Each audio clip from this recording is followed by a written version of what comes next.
And let us open with a word of prayer and then we will get started. So if you all would pray with me, please. Holy and gracious God, we do give you thanks that we are connected in such a powerful way, not just by this technology, but more powerfully by your Holy Spirit. So wherever we find ourselves, whether that is in Delaware, on the eastern shore of Maryland, on the western side of the bridge in Maryland, in the District of Columbia, or in the eastern panhandle of West Virginia. And yes, we even have some people who may be tuning in from the North Carolina Conference and other places around our connection. So wherever we find ourselves, help us know in a powerful way, oh God, that we are connected to you and to one another.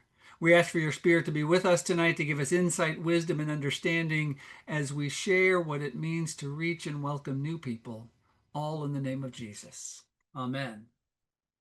So as we are getting started, I'm going to open the chat. I do want to invite you to just drop into the chat your name and where you're watching us from tonight as I introduce our speaker. His name is Ken Willard.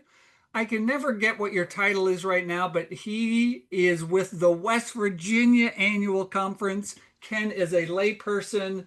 I'm happy to say Ken is a friend, and I am excited that he is our first presenter. And the reason I'm excited is he has a brand new book out called Beacon of Hope. And I will be dropping the link in the chat momentarily, but it's your guide to reaching, witnessing, and welcoming new people. I got an advance copy of Ken's book. I was honored to be asked to write a blurb for one of the covers, probably way in the back, buried at the bottom someplace in very small print. But I had that opportunity to share a reflection after reading the advance copy, and it is excellent, Ken.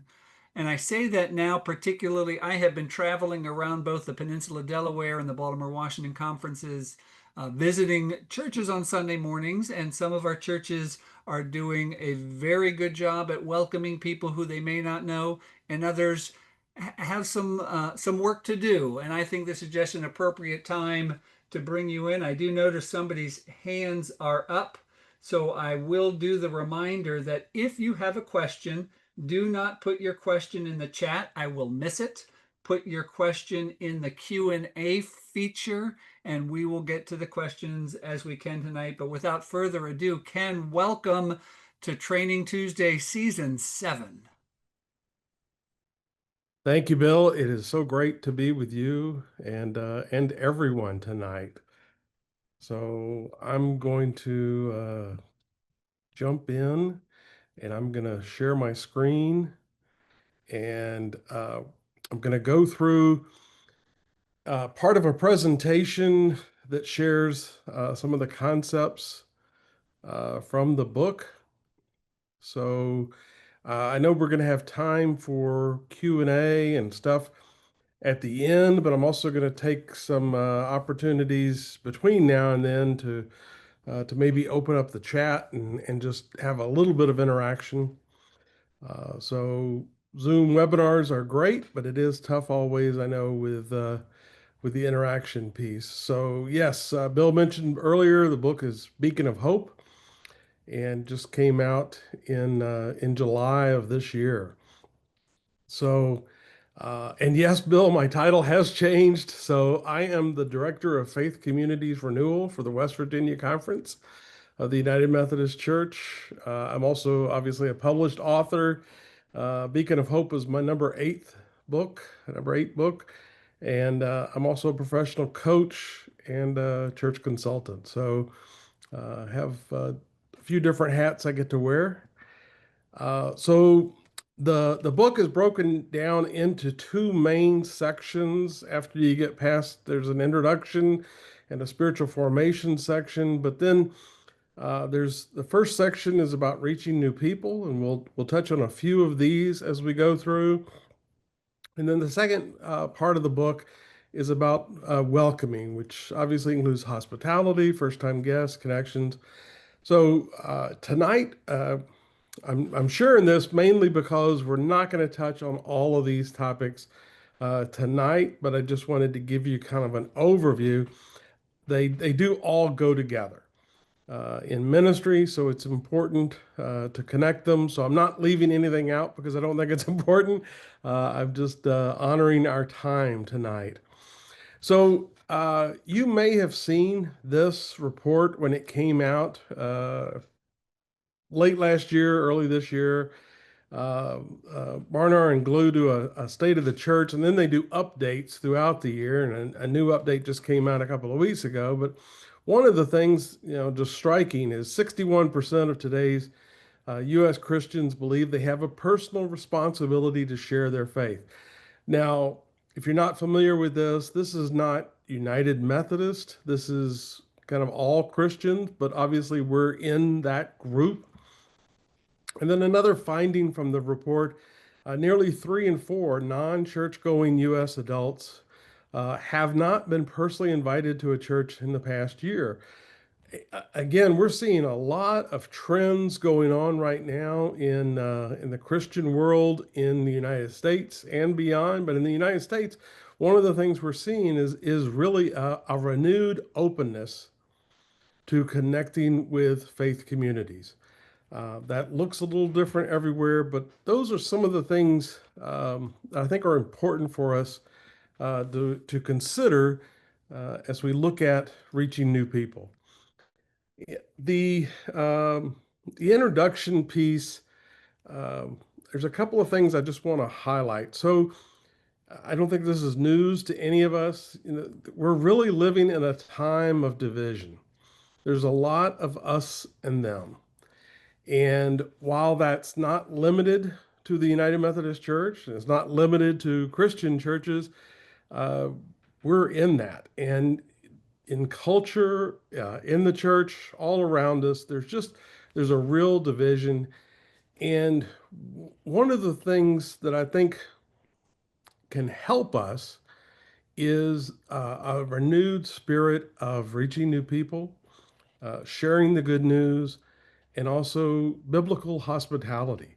And as we grow in those areas, as we grow as Christians, as we grow as disciples, this will begin, I believe, to help us close some of that division, so that we realize it's just us. There is no us and them.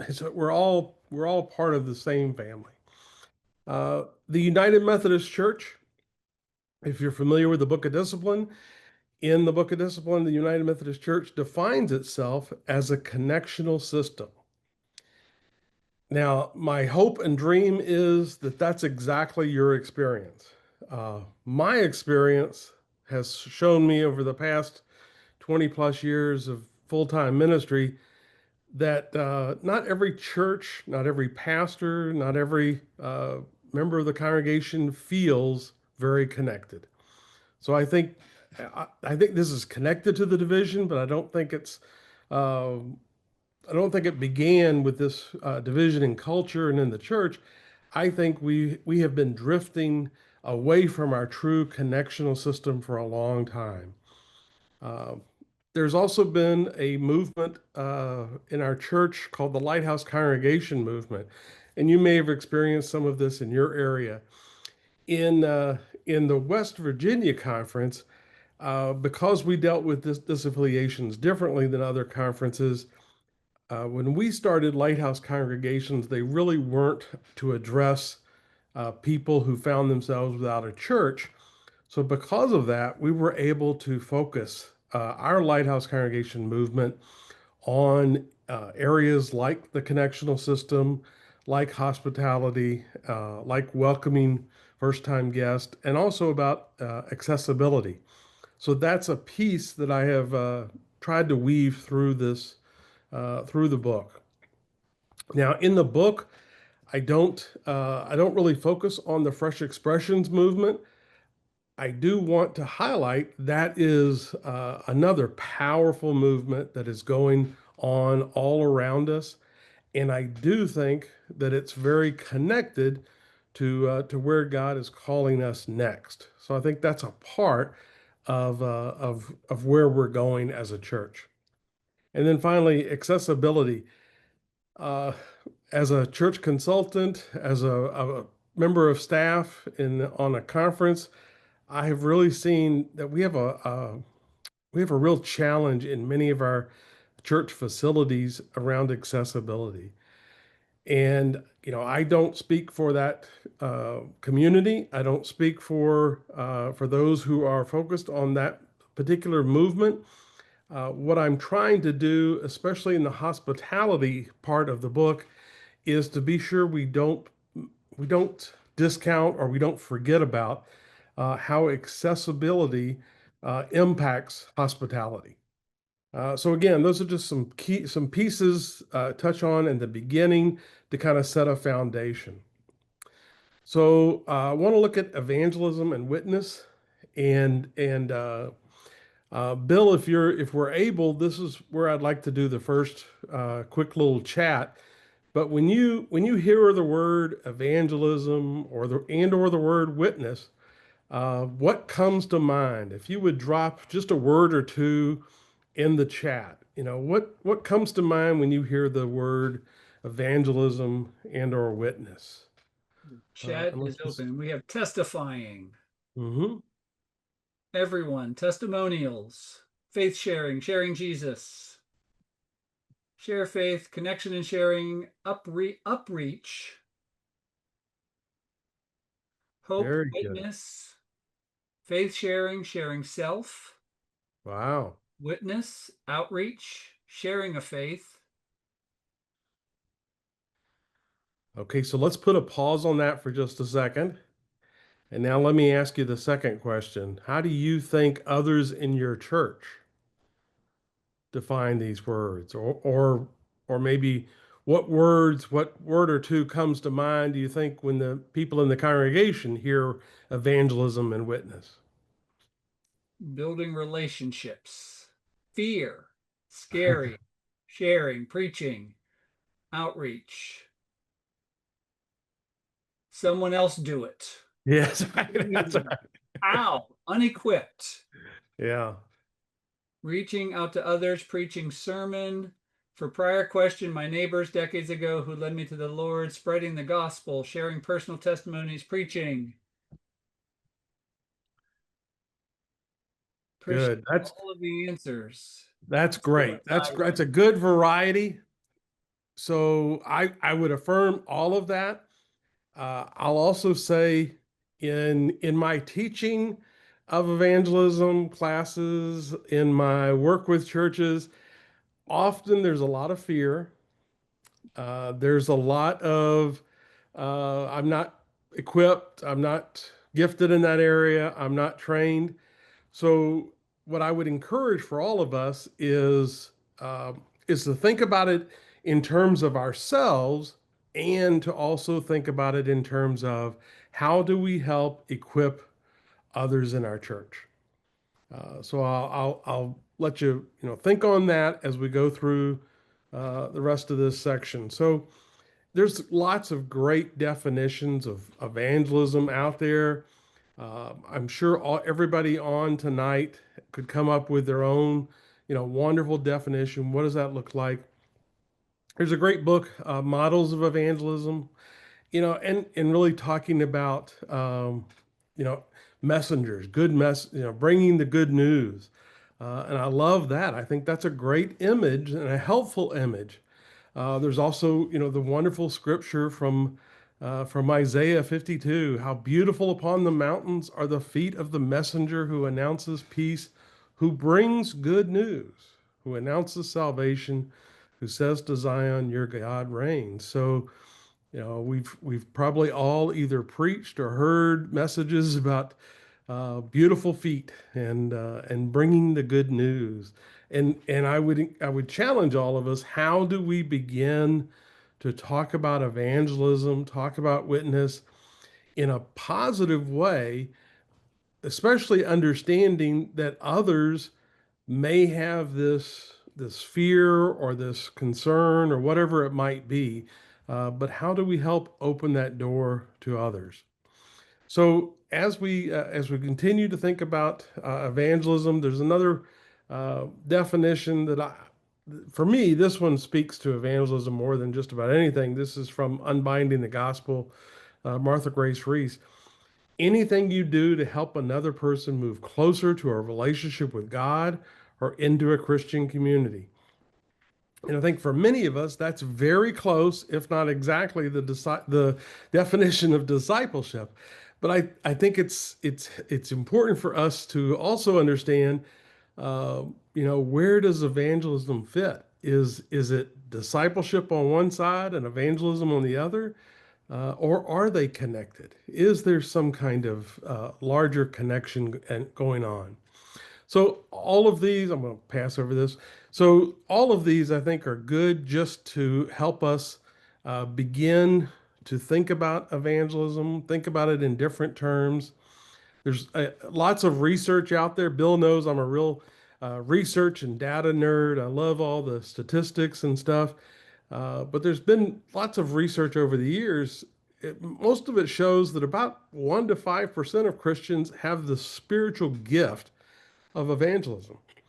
Uh, Now, what I would share is, if the church does a class on evangelism, this is probably who shows up. The people who have that gift, and that's wonderful. And we should celebrate, and we should continue to equip and train those individuals. And we need to think about how do we equip and train and prepare those who don't have that gift. What would that look like? So another piece that I think is helpful is, and I'm trying to connect all of this to discipleship. So I hope you see and feel that when we think about spiritual disciplines, and what you see on the screen is just it's a an example that I use doing discipleship coaching, talking about growing in the areas of spiritual disciplines. These are obviously not all the spiritual disciplines. These aren't meant to be the most important or anything like that. They're just 8 spiritual disciplines. Uh, my challenge for all of us is when we talk about spiritual disciplines, when we talk about discipleship, is evangelism included? Or are we even unintentionally separating it out? I would also challenge us in the United Methodist Church. When a person becomes a member of a local church and they take a vow of membership, they are taking a vow before God to support that local church with their prayers, presence, gifts, service, and witness. And, should we help them in all those areas, help them understand what that means? Absolutely. And we should be sure that witness is one of those areas, that we're helping people to be equipped in that area. So all of that to kind of get to 1 Peter 3:15. So this is the verse that I use to kind of center really the whole first part of this book, especially the pieces on evangelism. Uh, in this verse, we read, but in your hearts, revere Christ as Lord. Always be prepared to give an answer to everyone who asks you to give the reason for the hope that you have. But do this with gentleness and respect. So this is really what I would challenge all of us is both individually and as we equip others. Are we prepared?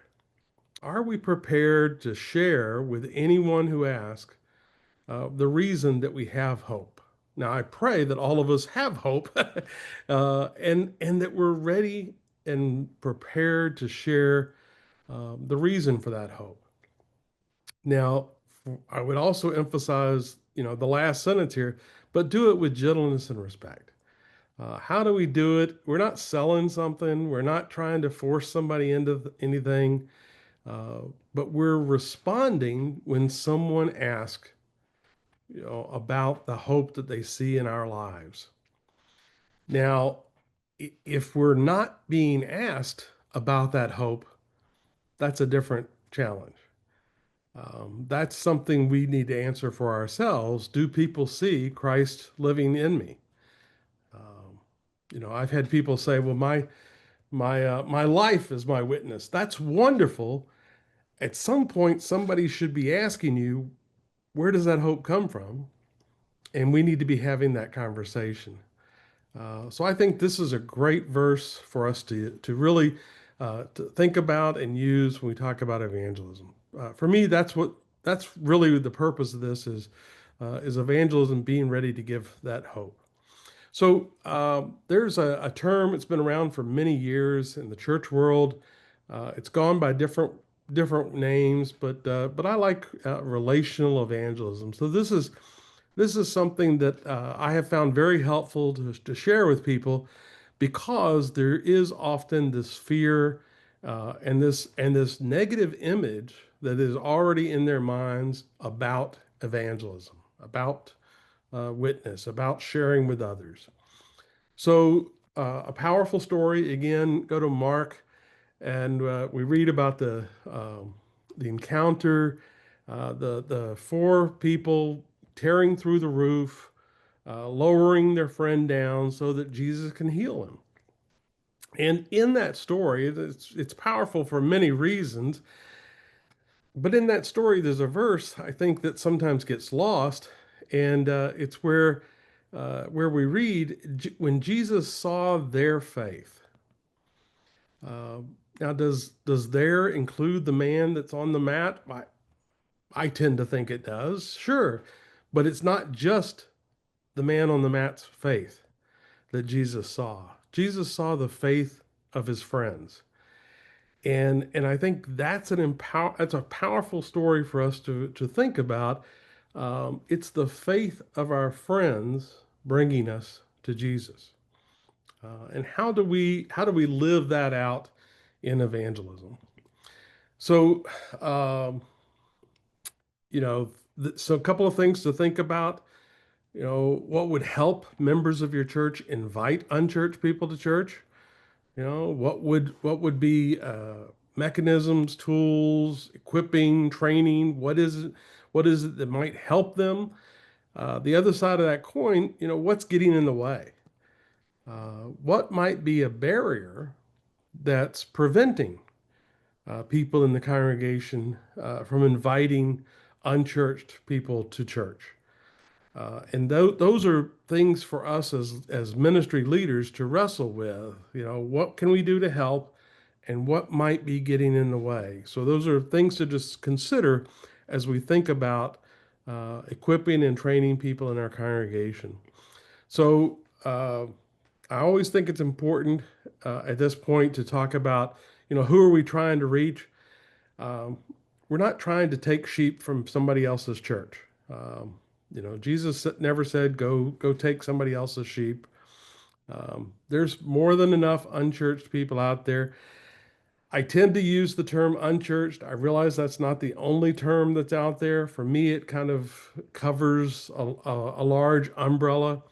But we're talking about people who have been hurt by church, maybe, or they've been in church and just aren't in church now. This also includes, what we've all heard about for many years now, those who really have no church affiliation. They're not necessarily atheist or anti-church. They're just not connected to a faith community. So, in the end, there's good definitions out there, but I think it's important for us to always focus on who are we trying to reach. So, a tool that I have found helpful in this relational evangelism is what I call my fishing pond. So, again, in my experience, helping to train and equip people in the area of evangelism, what often comes to mind is people trying to find somebody they've never met and invite them to church this Sunday to be baptized. And that would scare me, and that scares just about anybody. And so I think it's important for us to kind of turn the tables a little and think about, so who is it that we already know? And I use this image just to kind of help those thoughts. So here's one thing that I'd like for you to do, just to move this out of the theoretical and maybe hopefully move it into the practical a little bit.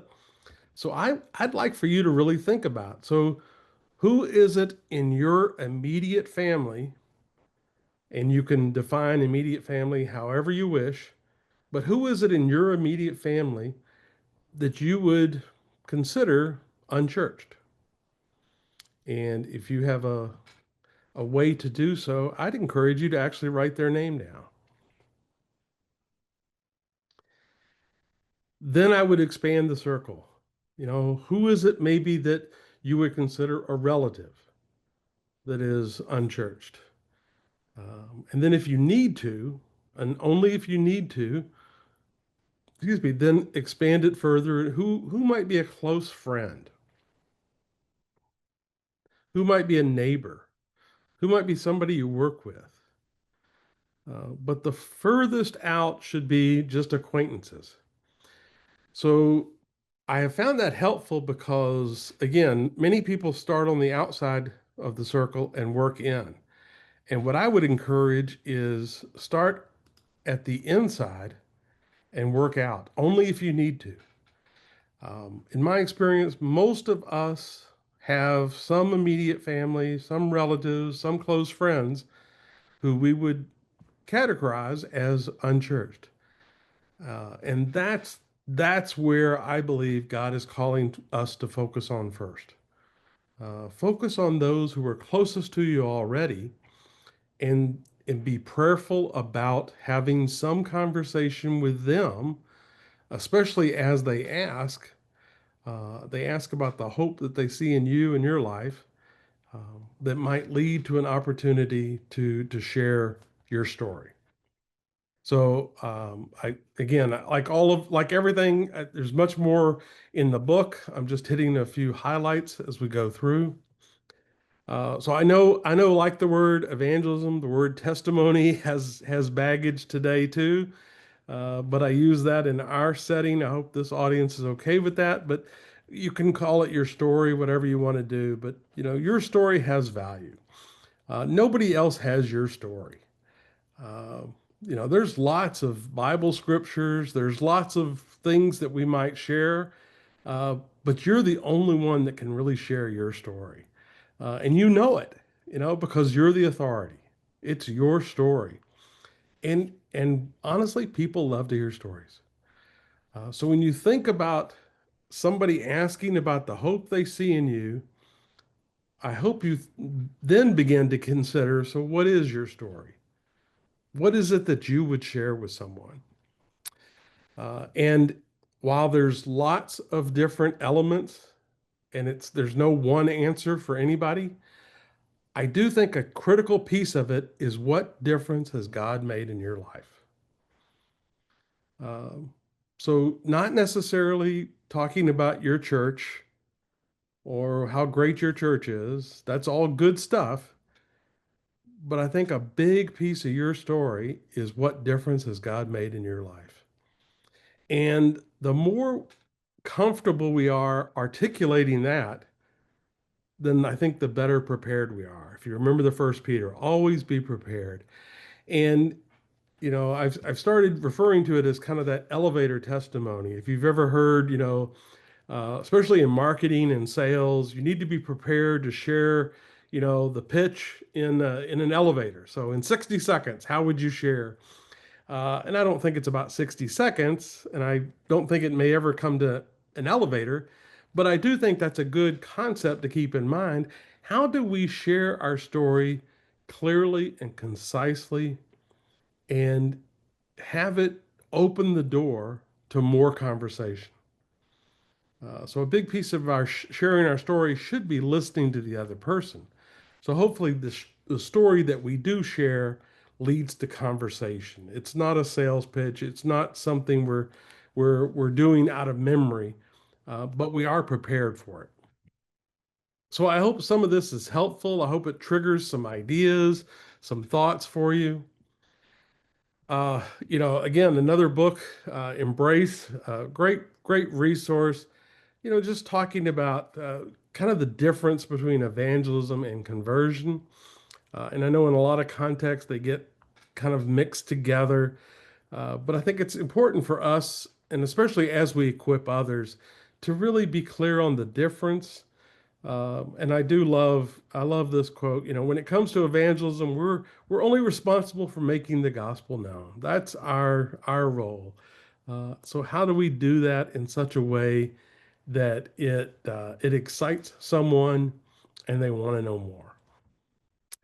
So that's the evangelism piece. The other piece I want to cover from the first part of the book is about building bridges. Now, this is connected because I think bridge events, ways to connect with the community, can position us to be able to reach new people and to open up opportunities. Maybe not during the event, but at some point to be able to share the good news. So there's lots of different models. If you've been in church for a while, I'm sure you're familiar with all these three different models. There's the attractional model that's been around for decades, especially in the United States. It's often referred to as the "if you build it, they will come." This is why we have a lot of buildings. We have a lot of gymnasiums. We have a lot of fellowship halls.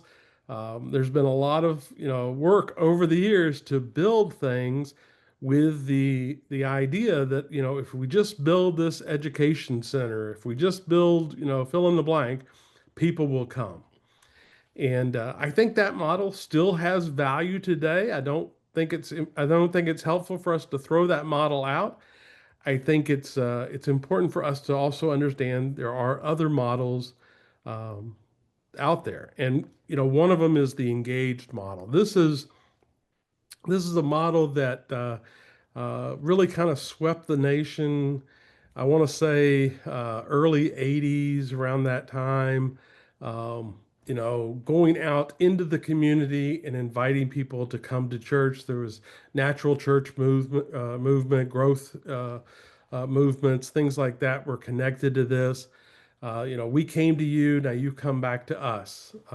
Now this again is another model that I think has value, and there's things that we can learn from it and things that still apply.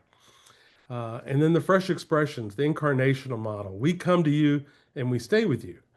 And I think this model, this is a piece of a newer movement within the church, and this is something too that I think is very valuable and should be a part of all ministries across the country.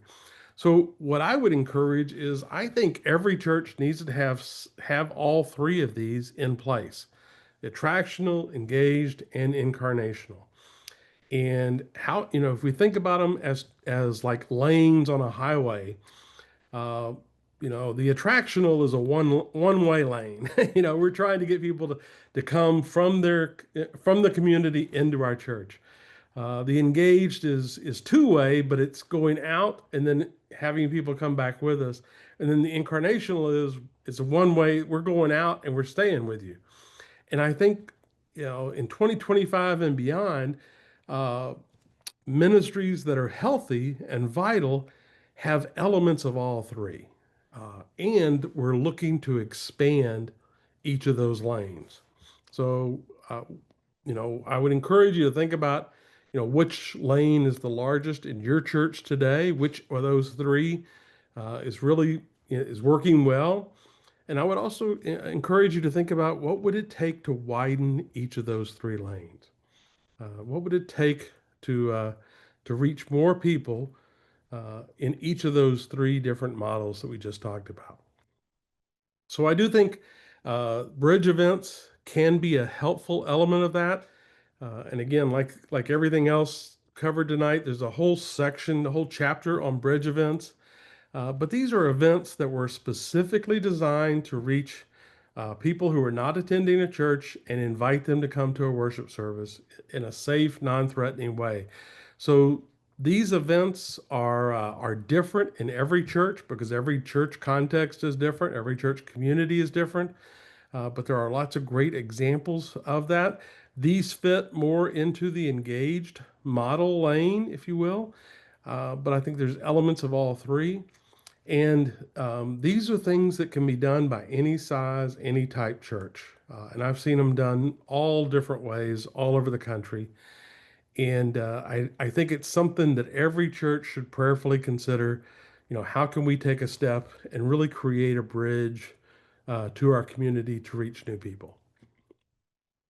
Okay, I'm going to move into hospitality and cover a few pieces here, and then we'll stop and we'll do some Q&A or some conversation. I'd love to just hear some takeaways, some things that maybe caused you to think about something in your ministry. So in hospitality, this is an area that every church focuses on, and every church is doing pretty well. As a church consultant, I would tell you I've never been to a church that didn't say they were friendly. I've never been to a church that didn't say, they felt like family. I do think every church can get a little bit better in the areas of hospitality. And I love this from my friend Greg talks about, the Greek in hospitality, really love of strangers, and how do we grow in that area? So you may have heard this before, but I still think it has value, and I think it's worth repeating. Um, the way we approach hospitality uh, often begins with how are we defining, how are we thinking about people who come to our church for the first time? And I think it's helpful for us to think about, the difference between the word visitor and guest. Ken, I love that question. I'm gonna break in for a second. I'm gonna Sure. open the chat. I All right. really want Yeah, yeah, yeah. That's great. I want Thank to hear people's response. What is Yeah. the difference between a visitor and a guest? And give you a chance to get a sip of water. Thank you. I appreciate that. The chat is open. What's the difference between a visitor and a guest? Connectional, um, first time. Is that, I'm guessing a visitor is the first time. Guests come in, visitor is invited. Mm, You're glad a guest is there. A visitor is accidental. mm, Guest is coming with someone. Oh my goodness, visitor's trying us out. You intentionally prepare for a guest. Maybe you mm. touched a nerve or something. They're coming in quicker than I can keep up. A guest is someone who is welcome as part of your community. A visitor is someone who may be welcome, but not necessarily a part of your community. We have presence. We prepare for guests. Is there a difference? Wow. Yeah, yeah, yeah. Yeah. Visitors can become a guest.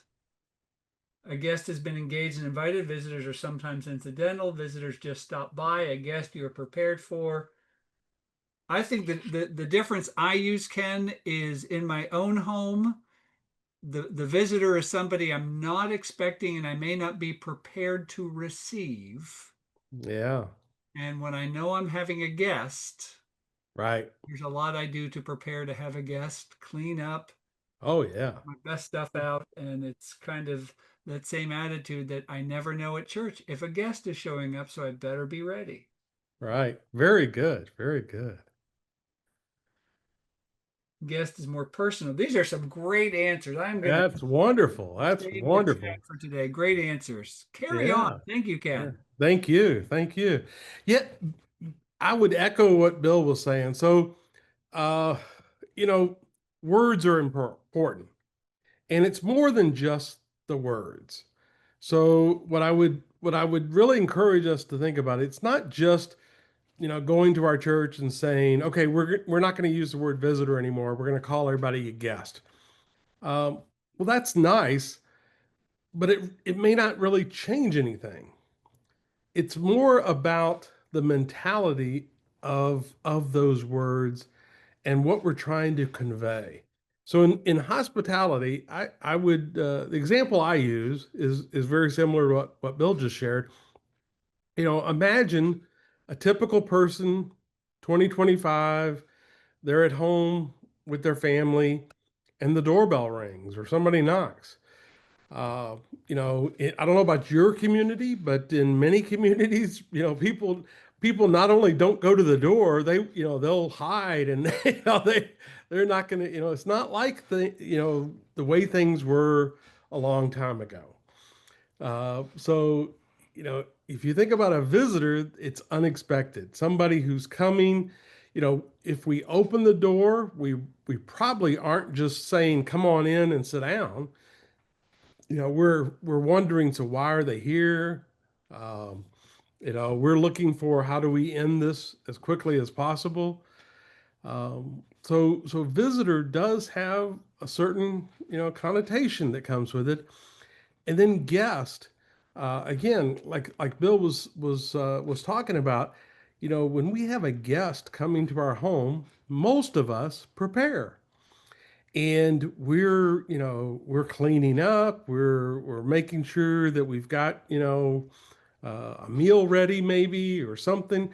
And when a guest arrives, often they don't even have to go to the door. We've already opened the door, or maybe we've gone to the car to welcome them and help them in. When they come in, sometimes we'll let them sit in the best seat. Sometimes we'll make sure that we get whatever it is they want for refreshment, all that kind of stuff. So it's more than just words. It's it's what those words convey. And what I would encourage is whether we call, whatever word or term we use for people who come to the church for the first time, that's fine. What's really most important is helping people in our congregations understand the concept of guest, because that's what I would say is biblical hospitality, is really that concept of a guest. So I I tell the story um, about going to the airport in St. Louis with my wife and daughter. So I've been traveling full time most of my life, it seems like. But for about 20 years, I mean, I was on an airplane just about every week. So I was definitely a frequent flyer. So I knew the routine at airports and hotels and rental car agencies. And even though the cities were always different, and the people were different and stuff, if you travel enough, you begin to understand the process. You understand, even though things are in different places, you still get it. And so one time we went to the St. Louis airport. We were living in St. Louis, and we were going to on vacation to Washington, D.C. And we got to the airport, and I didn't even realize it. But as soon as we got inside, I went into travel mode. So I was just, I was going through it.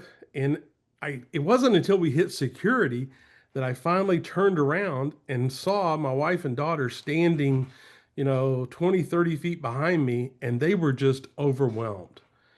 They were lost. They did not understand what was going on. They didn't understand what to do. They didn't understand the words that were being used. What's a boarding pass? What's a boarding group? What's a concourse? I mean, just all that stuff that I took for granted. They had no concept of. And I tell that story because that's a good illustration of what happens when a first time guest comes into our church. Uh, so it's important, I think, for us to be able to put on those first time guest glasses and really look at our ministry from a new perspective. This is not somebody necessarily who's coming in with church experience. This may be somebody who's never been to church before. And all of our churches, while they're different, we all have, a similar enough feel to them that myself, for example, like Bill, I get to visit, hundreds of churches every year, and I kind of know what's going on no matter where I go. Even if it's not a United Methodist church, I still understand what's going on. But to a real first-time guest, they're going to get lost. So I think it's helpful for us to really ground it in what does it look like to welcome strangers? What does it look like to have biblical hospitality.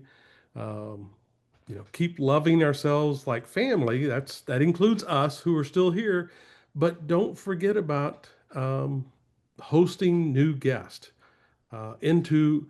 It's actually not our house, but it's God's house. Um, an element of this, and I alluded to this at the beginning, but I do think a big element that goes with this is uh, is breaking down barriers. So I do want to be clear, not for the purpose of increasing membership, not for the purpose of growing the church necessarily numerically, not even specifically for the area of hospitality, but really as a connecting point for hospitality. How do we extend hospitality to everyone? And I think that does include those who are dealing with some type of disabilities. If you're not familiar with disabilities ministries, um, as part of the United Methodist Church, I really encourage you to go to that website to find. There's just hundreds of great resources there. So that's where I would point people. I do think it's important for us when we think about church today. Disability is a large umbrella. There's lots of seen and unseen areas under the term disability, and this definition is from Disabilities Ministries. I also think it's important for us in the church to be honest with ourselves and realize that maybe unintentionally, but there may be things that we are doing that reflect ableism. And it could be received as prejudice or discrimination towards individuals who are disabled. And again, that would include physical, but it's not limited to physical. So I think there's lots of things that we need to think about in the church. I think it's a shame that churches were excluded from the ADA laws. I think that put us way behind, and I think that's contributed to kind of where we find ourselves today. I don't blame that, but I think that's been an issue for us because we did not have to follow those laws like every other school and work environment did.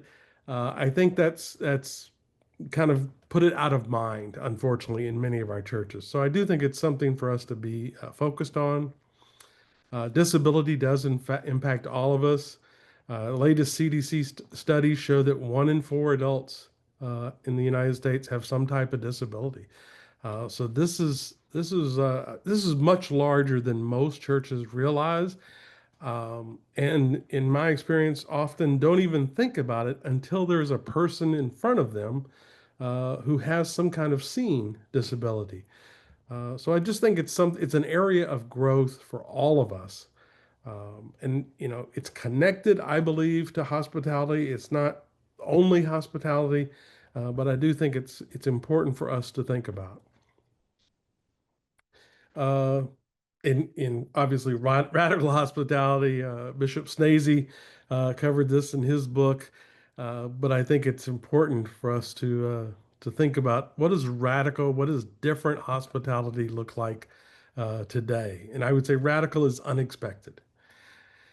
Another kind of question to think about, to consider, when you think about the areas of hospitality in your church, and this is a big umbrella, there's lots of different areas, and I'll cover some of those in just a second, but which ones would you consider a strength of your church right now?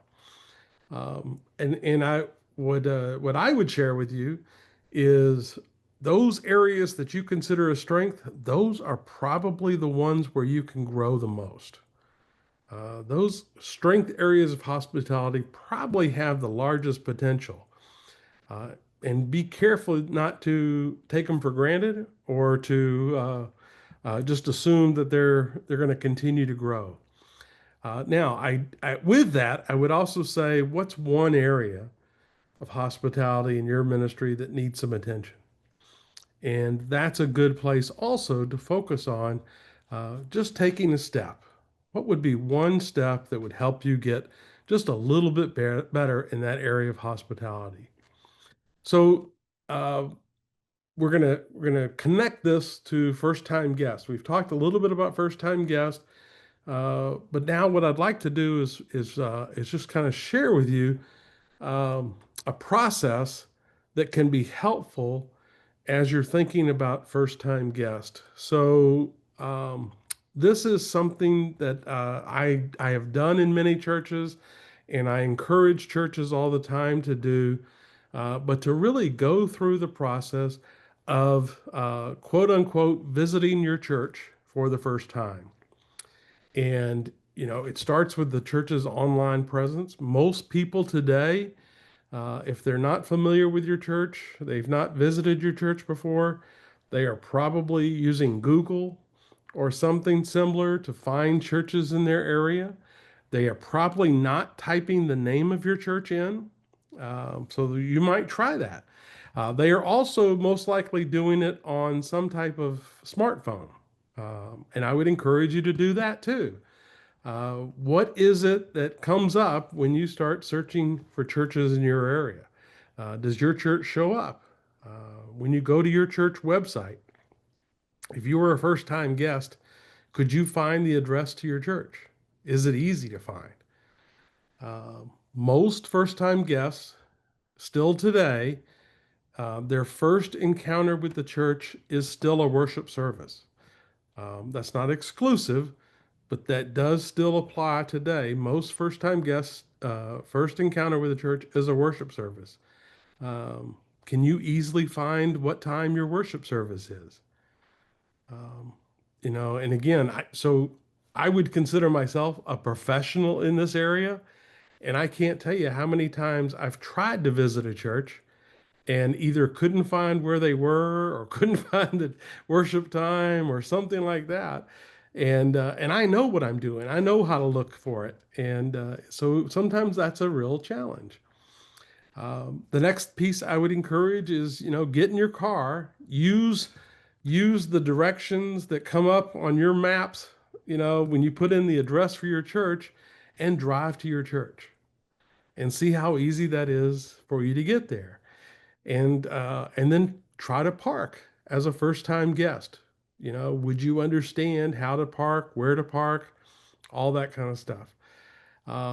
These are just good experiences for us to have occasionally to remind us of what goes through that first time guest experience.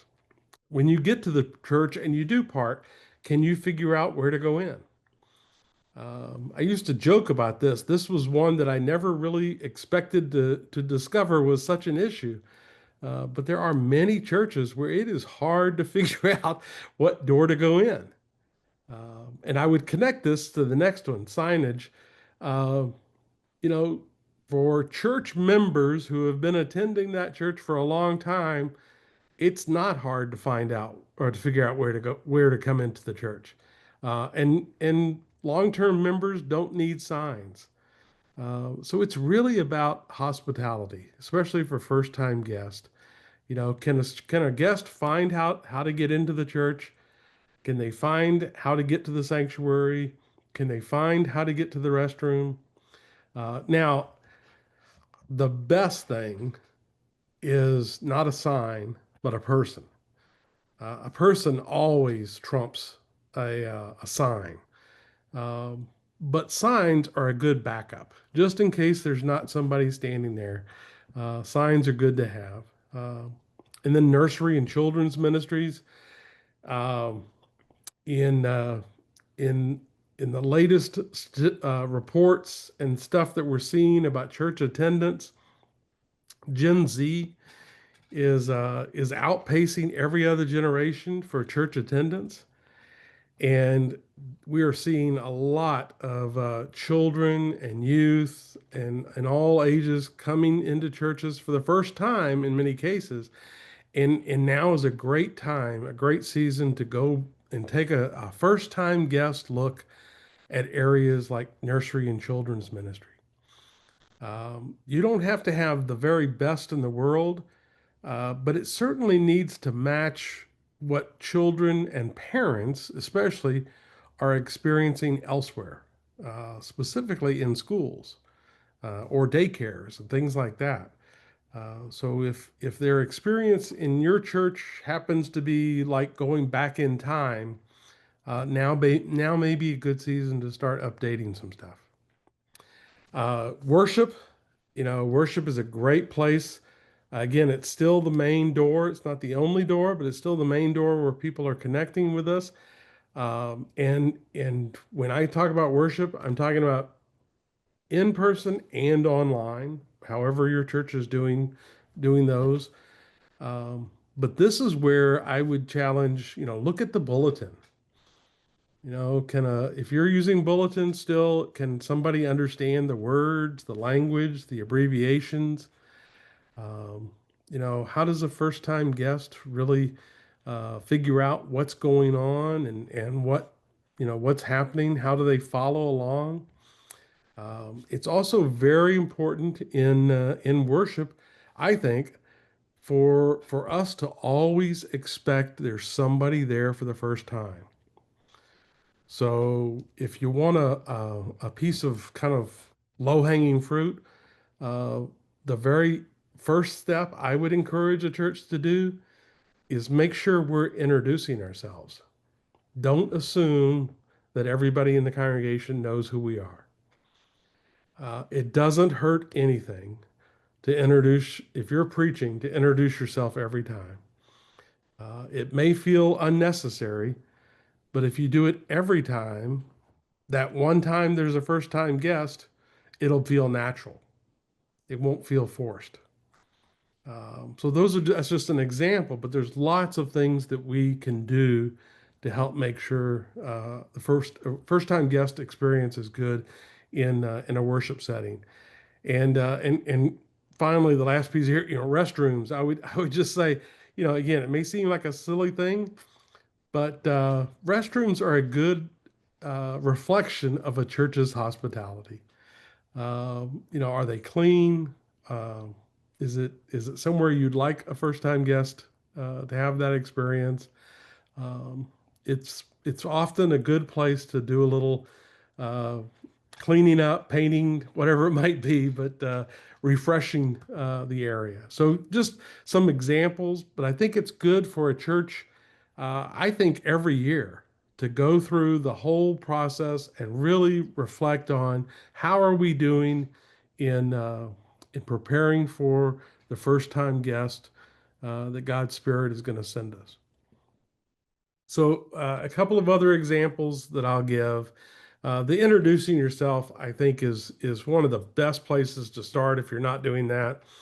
Another one, this is a T-shirt that I had made up for our annual conference this year. But think about the words that we're using.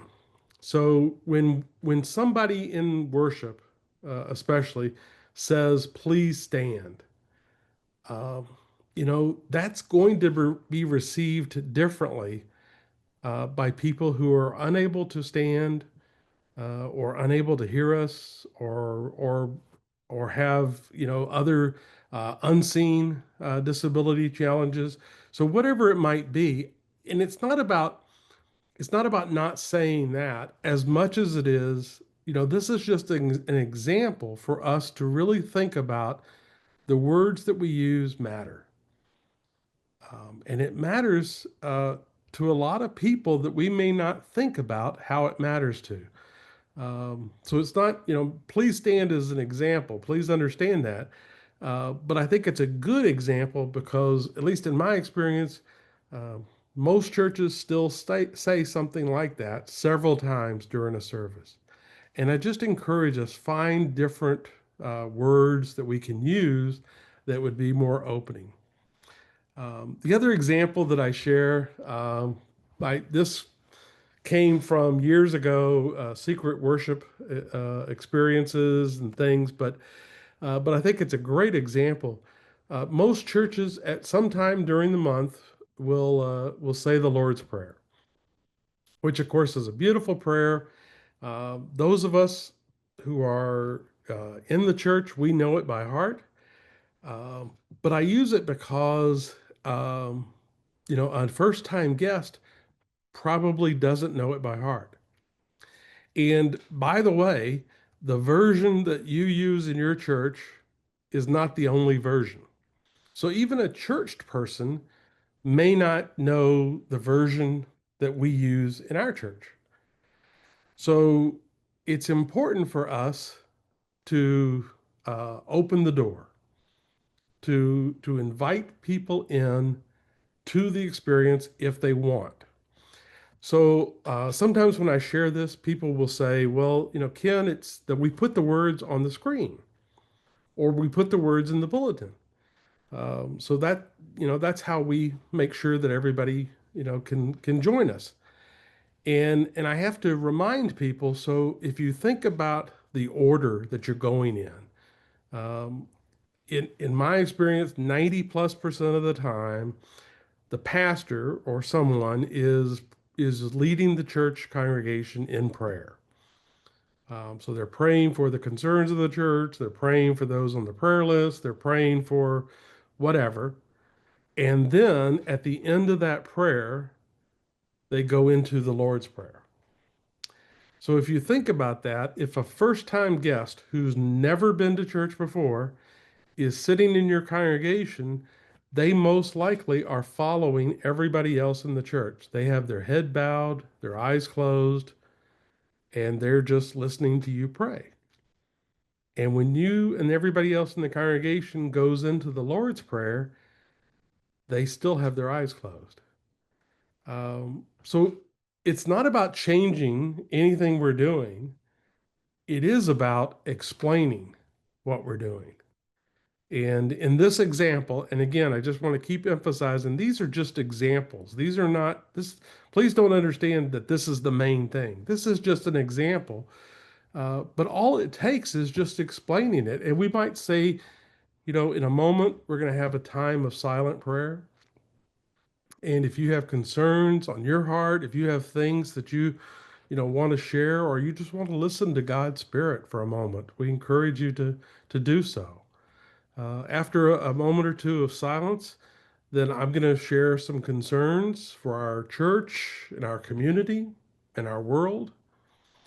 At the end of that time, we're going to join as a congregation in what's referred to as the Lord's Prayer.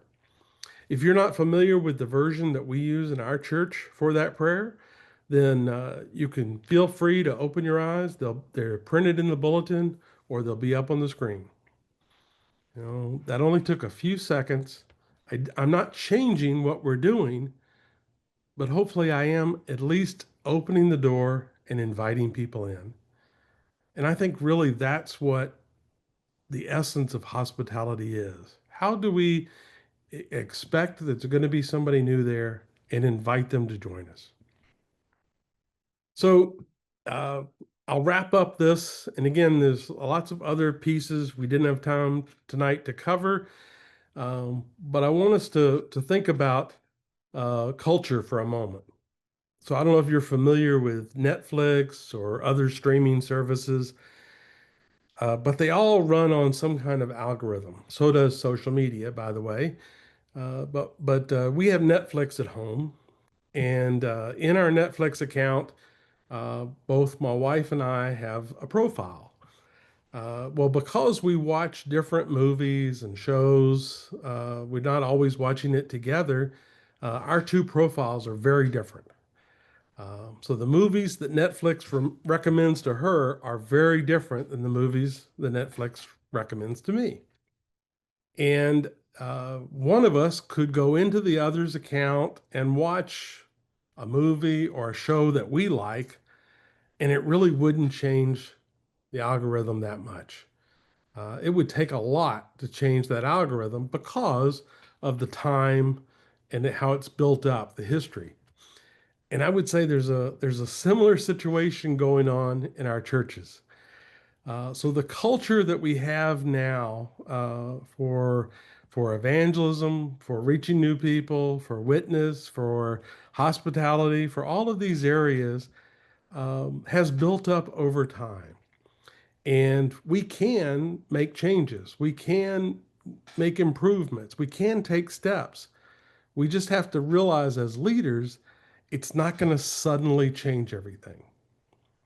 It's going to take some time because typically where we find ourselves today in these areas didn't happen last week. So where we think about making some changes, taking some steps, those are great. We just have to keep in mind we're going to need to continue that. We're going to have to keep taking some of those steps to really change the algorithms of evangelism and hospitality in our churches. So my encouragement is for us to start a new movement to transition all of our churches into beacons of hope, where everybody in our communities, our neighborhoods, can come and experience the love of God. So that's my prayer for all of us this evening. And Bill, that's what I have. I'll Ken, stop I sharing. always appreciate your insight and expertise. And I want to just let everybody know what I appreciate most, Ken, is the lens through which you are seeing all of this is as a layperson. And that provides us, I think, a completely different perspective than those of us who are in the role of clergy. And I always appreciate that. We've got some great questions coming in. I'm also going to give people a heads up. Ken asked a question about what's your takeaway. So right now, my first takeaway, and then we'll open the chat in a moment after questions, is intentionality. Hmm. We have to be intentional about this. So let's go through some of these questions. And these are in the not just the order we received, but it just so happens that they follow some of your outline of your presentation. So somebody's asked, you had mentioned early on in the presentation that there's a very small percentage of people who have the gift of evangelism. They're the ones Mhm. who usually show up for the training, and we have to equip other people in the congregation for evangelism. So, can you recommend a practice, a process, a system to train members in the local church to evangelize? Yeah. So, um, what I have found helpful is to connect it to membership. So, our membership vows, prayers, presence, gifts, service, and witness. And I think it's important for churches in their own way to help explain and train everybody in those areas, in all those areas. What does it mean to support the church in the area of prayer? How do we teach? How do we help people learn how to pray? Many people, even people who have been in church for a long time, they might think of prayer as a conversation, but in most cases, it's a one-directional conversation. And so I think there's elements where we can help in all of those areas and include and witness the conversation about evangelism. So that I think is a helpful piece. And I know a lot of churches who do remember classes. So even for those people who have been in the church a long time, they still go back through, not necessarily doing the whole membership again in front of the congregation, although there's nothing wrong with that. But they are going through and, kind of remembering our vows. What does that look like? I also think it's helpful to figure out ways to teach it without necessarily saying we're having an evangelism class, because I think that would scare most people away. We're going to talk about, how do we how do we best reach out to into our communities, and a lot of times we can connect it to other aspects of the church. We talk about bridge events. I think it's a easy connection to doing bridge events. So I also think it's great to preach on. That's still a great audience, and it makes a great sermon series to go through: prayers, presence, gift, service, and witness. So I think there's different ways to come at it. I just, I've in the church consulting circles, that was always the joke. Anytime you had an evangelism class, the only people who show up are evangelists. You I, know? and it's funny because it's true. Yeah. I find interesting, Ken, and maybe this will be, you and I talked about a book together. I'll pitch my idea. Our bishop thinks and has shared, and I agree with her that there needs to be an importance of membership classes as we are inviting people to unite with our congregations. You just outlined a perfect one. Yeah. Yeah. Every week on a different piece of the vow. Um, I also, for those who are interested, a couple years ago at annual conference, I taught an evangelism workshop, just about how to bless your community Yeah. and look at it through that lens. So I appreciate your insights on that. Another person has asked, you were talking about the different models: attractional, engaged, incarnational. Um, do people need to know their church model before they begin extending invitations, or is that just kind of a No, I would consider that kind of internal, you know, information. I mean, I have nothing to hide, but I think it's, for those of us who have been in the church for a while, you know, we're we have pretty much all heard, if you build it, they will come. In some we may not connect that. Oh, that's the attractional model. Excuse me. Frankly, I don't think it matters.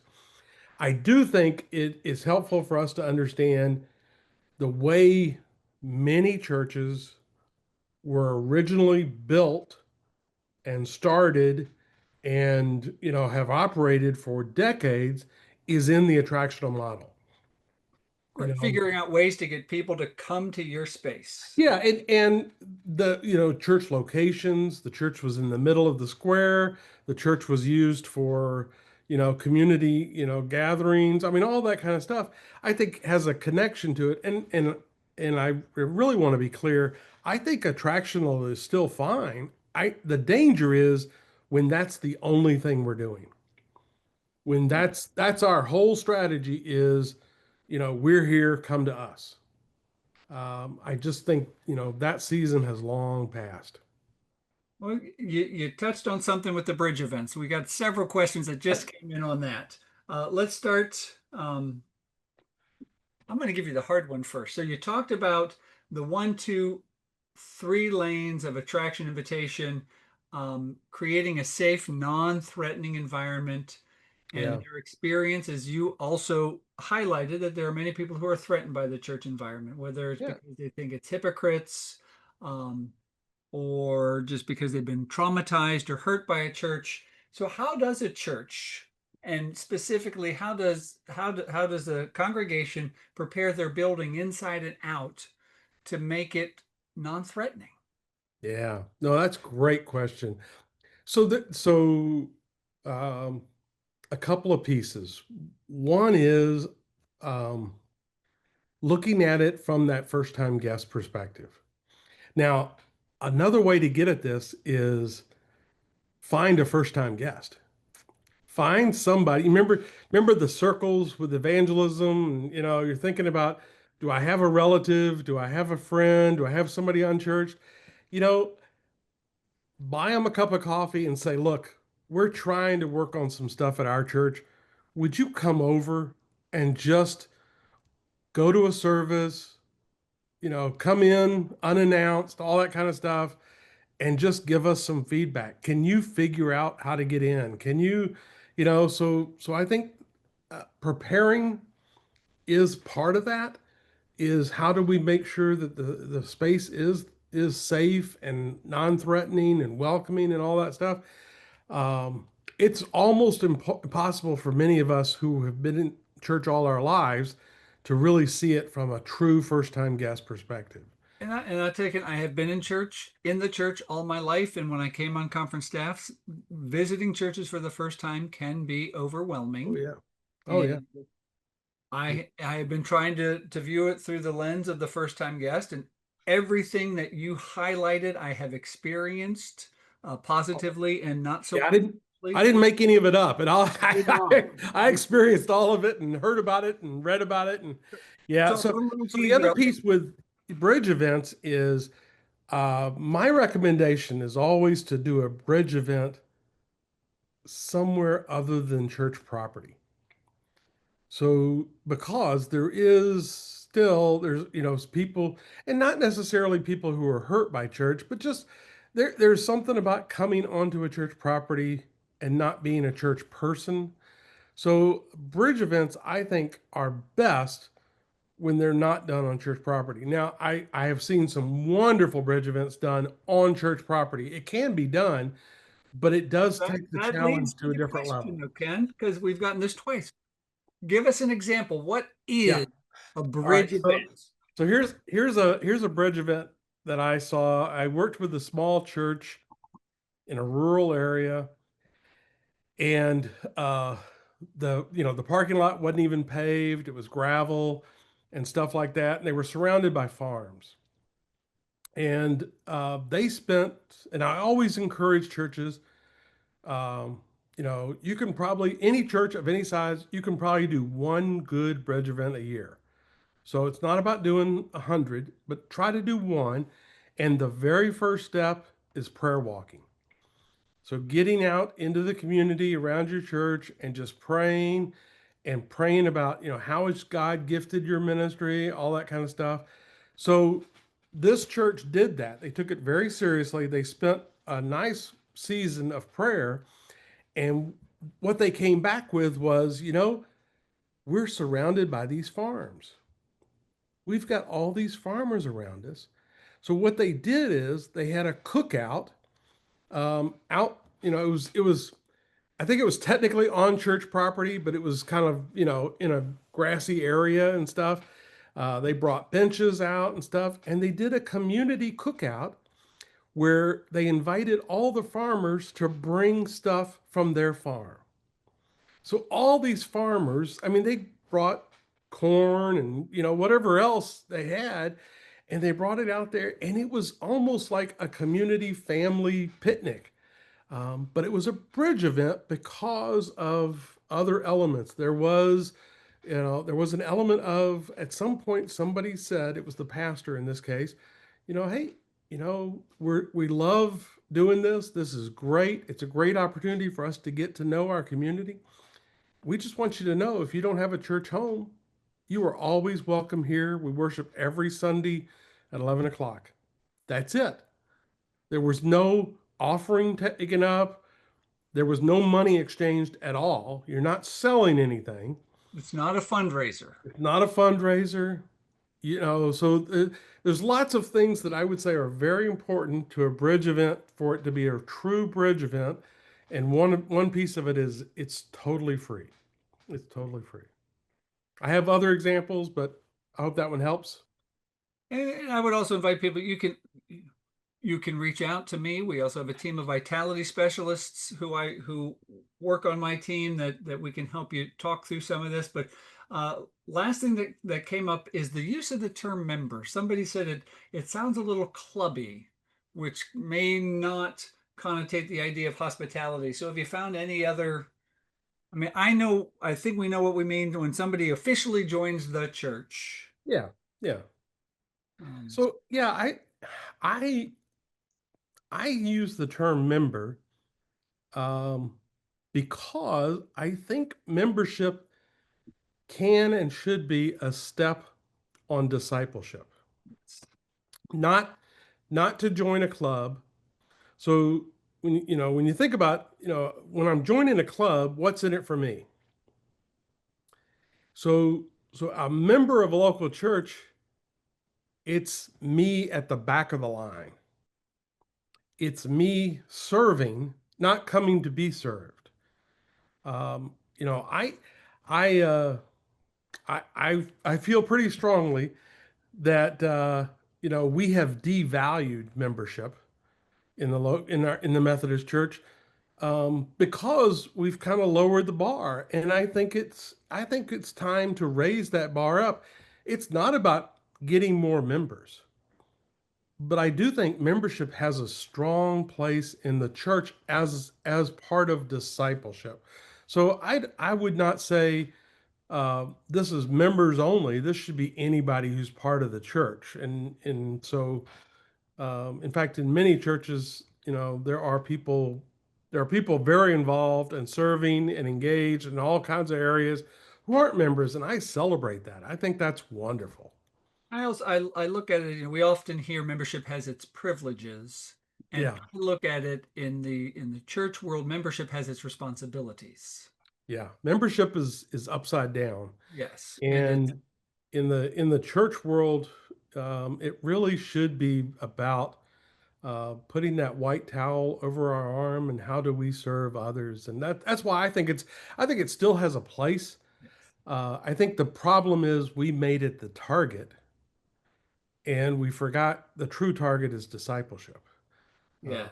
so I think we began to talk about, and we're getting off track here, but we started talking about membership as the main thing to look at, and that was dangerous. All righty. Well, as we're wrapping this up, couple things. I'm dropping in the chat for everybody our fall training Tuesday schedule. Um, you can see what's coming in the weeks ahead. Next Tuesday, we have myself and our 4 vitality specialists will be hosting the training Tuesday as it relates to 100% of our churches becoming 100% vital and what that means and what it looks like and what your congregation can do to identify and increase your own vitality. But as we are wrapping up tonight, I've opened up the chat. So, 2 things. If you all could express your thanks to Ken for joining us tonight, and also what is your one takeaway from tonight's presentation? Let's see those in the chat. It is now open.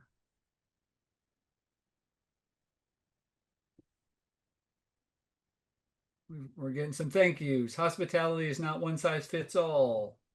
People are excited. Thank you so much, Ken. Thank you so much. Intentionality. This was great. Much information to ponder. Well, I like it when we can get people to think. Yeah. So I would urge everybody. I'll put in the shameless plug. Go out and buy Ken's book. I have a copy that um, sits on my desk. I refer to it often. I have taught some classes and I've quoted Ken in them.